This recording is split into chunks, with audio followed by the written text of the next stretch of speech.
Et c'est le moment de parler de lecture avec Sandrine. Bonjour Sandrine. Bonjour Nadia. Alors là, tu nous as fait une sélection de livres en guise de calendrier de l'Avent. Alors, j'ai vu ça, c'est tout nouveau d'ailleurs. Oui, autrefois, tu sais, on ouvrait sa petite case du jour pour déguster son chocolat.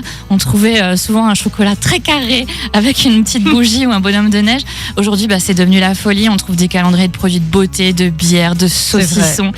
Et donc, il y a aussi des livres de l'Avent avec un chapitre à découvrir chaque jour. Alors, il faut souvent se munir d'un cutter pour ouvrir les pages et garder la surprise intacte. Et je vous ai donc fait une sélection de 3 livres de l'Avent qui sont également disponibles à la médiathèque ou dans notre réseau. Il y a d'abord la BD de l'Avent, éditée aux éditions Le Lombard. Ce sont plusieurs grands auteurs illustrateurs qui y ont participé. On y trouve des noms comme Duto, Alix Garin ou Kit Toussaint. Il y a 24 bandes dessinées différentes pour un total de 200 pages. Elle est assez lourde quand même, la bande dessinée. Il y a des gags drôles mais aussi des histoires touchantes et c'est à découvrir à partir de 6 ans à peu près. Oh, c'est bien ça. Ça, c'est pas mal pour les petits. Ensuite, pour les ados, on a un thriller de l'Avent intitulé Le Roman Maudit et qui a été imaginé par notre cher Franck Tillier. Oh, mais ça, c'est pour moi aussi, ça. Oui, tu peux. C'est pas parce qu'il y a marqué ado que... Exact. Donc là, on y suit Naël qui trouve le 1er décembre un roman avec un titre qui attire sa curiosité et qui s'appelle Le Roman Maudit. Le livre est finalement une sorte de journal intime d'un certain Léo, âgé de 15 ans et qui a été kidnappé 1 an plus tôt.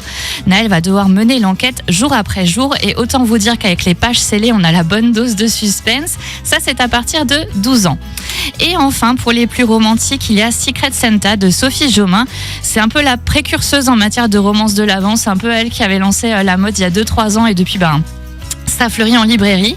Donc là, c'est l'histoire de Fanette, une étudiante en sociologie issue de la bourgeoisie qui réalise au mois de décembre un stage dans une association pour étudiants précaires. Et sur place, elle a une mission, organiser un Secret Santa. Tu sais, tu offres un petit cadeau à quelqu'un. On a fait ça à la radio pour une fois. Voilà. Ouais. Et prouver aux membres de l'association que cela a véritablement un sens, de quoi lui donner du fil à retordre et l'interroger sur sa propre vie. Et cette fois, c'est à partir de 14 ans.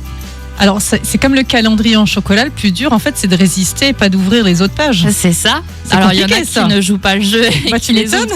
Parce que c'est vrai que les chapitres sont souvent courts, donc on reste un peu sur notre faim. Mais oui, il faut attendre le lendemain pour connaître la suite. Moi qui suis gourmande et qui suis curieuse, là, si je m'achète un calendrier de chocolat et un calendrier de livres, c'est combo parfait, ça. Oui, c'est plutôt pas mal. Je te conseille plutôt d'ouvrir d'un coup tout le livre plutôt que tout le calendrier de chocolat. Oui, c'est vrai.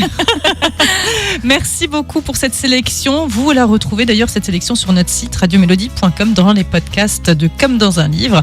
Et justement, tu as aussi tes coups de cœur qu'on retrouve sur ton blog. Oui, comme dans un livre.fr et sur Instagram et Facebook aussi. Merci Sandrine. Et donc, jeudi prochain, tu nous feras aussi une sélection de livres à mettre sous le sapin ? Pourquoi pas ? Merci beaucoup. À la semaine prochaine. À la semaine prochaine.